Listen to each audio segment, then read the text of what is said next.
Olá a todos e todas, sejam bem-vindos e bem-vindas a mais um Papo com o Psicólogo, comigo, Valdemir Simão. A partir de hoje nós começamos a falar sobre a vida adulta com seus desafios, com as suas possibilidades e todas as dificuldades que cada pessoa enfrenta quando inicia essa fase, ao ter que lidar com a realidade, ao ter que assumir responsabilidades e se colocar no mundo, já de forma independente, de forma mais autônoma, tendo que encarar a vida tal como ela é. E para começar a falar sobre essa fase tão importante, às vezes tão desejada na vida, em especial quando somos crianças ou adolescentes, eu gostaria de tratar hoje sobre a liberdade, em maior destaque sobre o preço da liberdade. Normalmente, quando a gente é adolescente ou criança, a gente costuma idealizar muito a vida adulta, de pensar que os adultos podem fazer o que querem, que eles vão aonde querem, compram o que querem, e desenvolvemos uma certa idealização muito grande sobre tudo aquilo que pode possivelmente acontecer ao longo da vida adulta.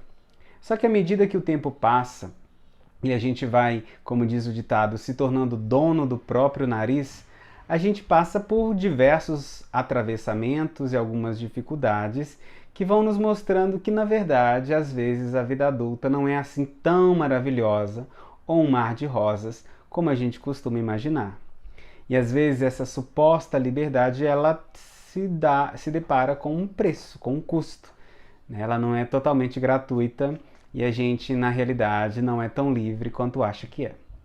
E quando a gente vai deixando os períodos da infância, da adolescência, em que a gente ainda está normalmente dependendo dos pais, dentro da casa dos pais, a gente procura, na maioria das vezes, uma certa independência, uma autonomia, uma capacidade de fazer as próprias escolhas e fazer o que quer.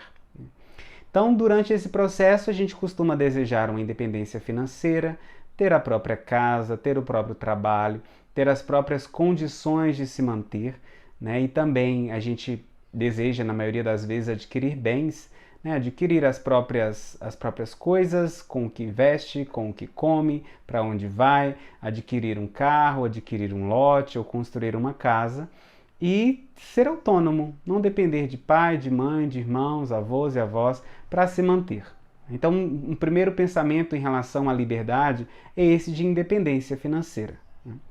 Depois disso, a gente tem também a dimensão profissional da carreira, né, que de alguma forma é o que traz para a gente o sustento, o trabalho, o lugar social que a carreira tem, né, que nos diz quem somos perante o outro, perante a sociedade, como a gente já discutiu em outros momentos.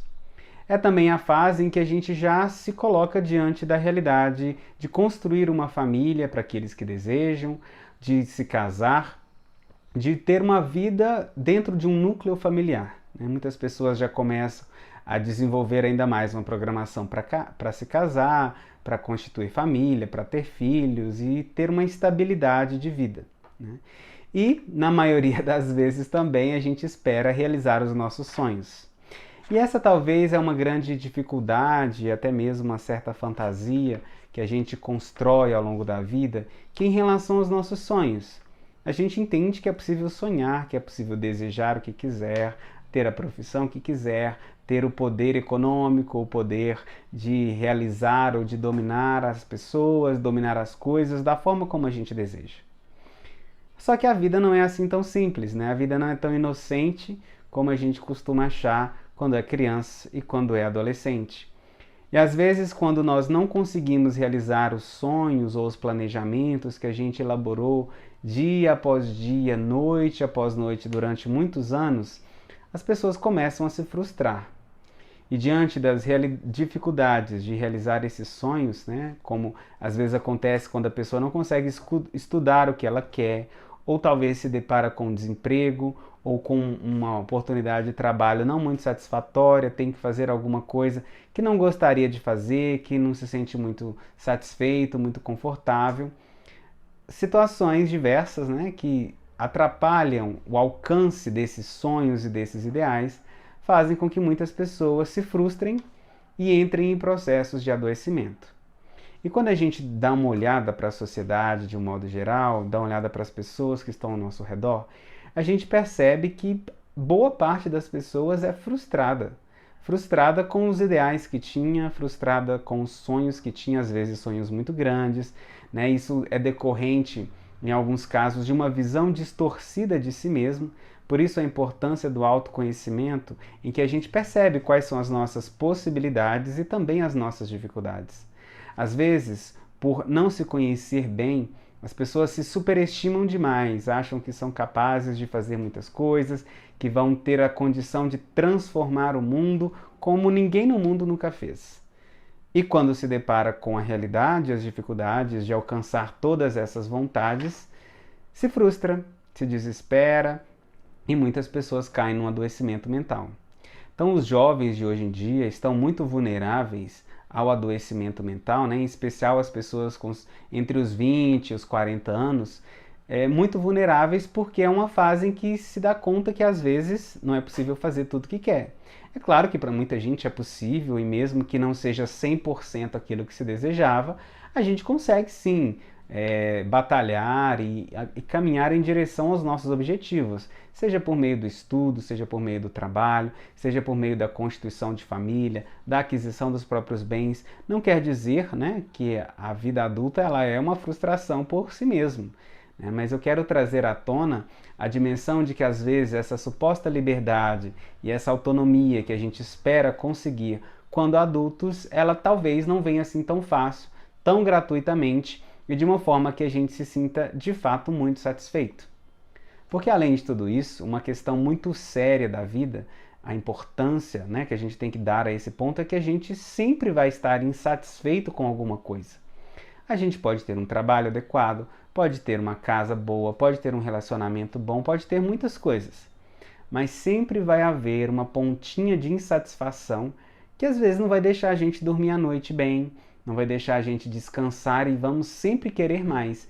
Isso faz parte do desejo, é isso que movimenta, né, os nossos desejos, as nossas vontades, o interesse em fazer alguma coisa diferente acontecer, né?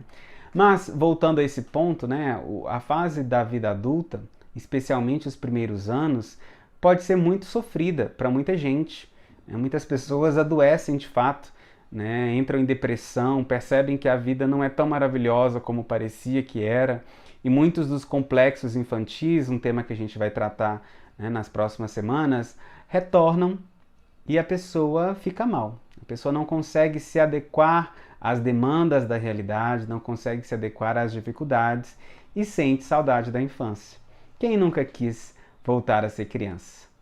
Porque quando criança, a gente, mesmo sem essa liberdade, que às vezes idealizamos tanto, a gente não tem tanta responsabilidade, a gente não tem que pagar conta, a gente não tem um monte de obrigações a fazer, e a gente costuma sentir saudade da infância.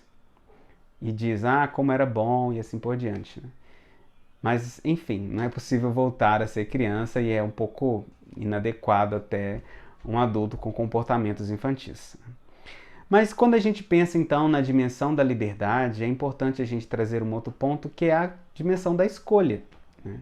Cada pessoa ao longo da vida tem a possibilidade de fazer algumas escolhas, mesmo que essas escolhas elas não sejam 100% livres, sem nenhum condicionamento, sem nenhuma limitação da própria realidade, do próprio contexto, né? A gente não pode sair fazendo tudo o que quer. Mas dentro das possibilidades, a gente acaba fazendo escolhas. E essas escolhas sempre vão trazer para a gente algum tipo de responsabilidade. A gente assumir aquilo que faz e, em especial, as consequências daquilo que faz. Quando a gente pensa, então, em liberdade, é importante se perguntar, eu quero liberdade do quê? Eu quero liberdade para quê? Para fazer o quê? Por que a gente às vezes quer tanto liberdade? Mesmo que chega na vida adulta, a gente percebe que essa liberdade não era como a gente pensou e ainda continua querendo. Quero liberdade, quero ser livre, quero ser independente. E a pergunta, eu acho que ela faz a gente pensar que mais do que querer uma liberdade em relação aos outros, seja aos pais, seja aos líderes, patrão, a pessoa que é a fonte pagadora, a empresa, seja em relação ao cônjuge num relacionamento, a filhos e qualquer outra coisa, é importante a gente sempre pensar numa liberdade em relação a si mesmo, de forma que a gente se conhece, a gente identifica os nossos interesses, identifica as nossas vontades, se sente mais seguro e mais livre para tocar a vida, ainda que diante das dificuldades e ainda que diante dos sofrimentos. Então, o preço da liberdade, né, tem muito mais a ver com a nossa liberdade interior, a nossa liberdade de se culpar menos, de se cobrar menos e de ser mais leve, ter uma vida mais leve, mais tranquila, né, e conseguir ir caminhando em direção ao que quer que seja, seja o sucesso, seja a infelicidade, a morte, enfim, tudo isso está dentro do horizonte da vida, né? Mas a gente sentir-se mais livres em relação ao nosso próprio desejo, à nossa própria vontade. A vida adulta não é tão maravilhosa como a gente gostaria que fosse, mas também não é a pior coisa do mundo, né? E dentro dessa fase que a gente vive, é importante a gente se sentir capaz de tomar decisões, de fazer escolhas e de conduzir a vida de uma forma satisfatória e, quem sabe, feliz. Agradeço você a sua atenção, espero que nos acompanhe nas próximas conversas. Um abraço e até mais.